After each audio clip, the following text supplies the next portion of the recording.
imong kinabuhi, imong gisod sa lisod. Amen? Pero, ang ending ani sa katapusan, ikaw na ang mabulahan. Amen? Ano yun? Hindi naman kayo makasud ka sa langit. Amen? Amen. Sa bunga. Nga kining mata na sa istorya, kining award ka, makasud ka sa langit nga, daghan pa ang ibaliwaan ni hato karon. Pero ako excited pa kay boy. Nagatoy ganito mabisan sa puntahan at makasud lagi ko minsan masiraan. Amen? Amen. Pero daghan ang ibaliwaan, hindi ko ng verse kayo ibasa. Jutay na makakaplag. Muna nga, sa panahon sa Domingo, mahibong ka, mas tagang tao. Sa bungan. Sa bungan, tinod. Pag-agi lang ko, kabang mo, mga isolong ako ito. Naghatod ko sa mga amon, hangyo man, dito po tubigon. Muli ko, alas 3 na. Pag-agi lang ko sa kasigundo, niya.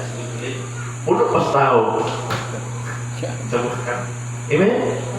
Niagi ko mga alas 12, puno pa. Apa ka sa nagat karon? Gabi. Ityuki. Mura akong kinabuhi sa una. Mura na dili sa gumingon ka.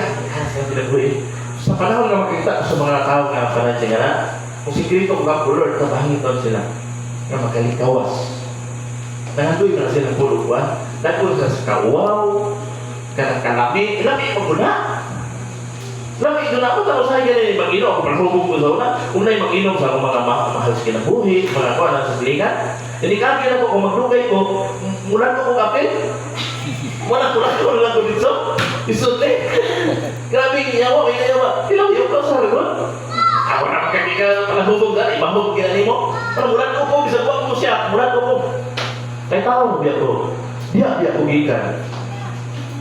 Pero, naarani mo, di kaya lang ka. Tanaw kang babae, siksi. Ang asawa, siksik man eh.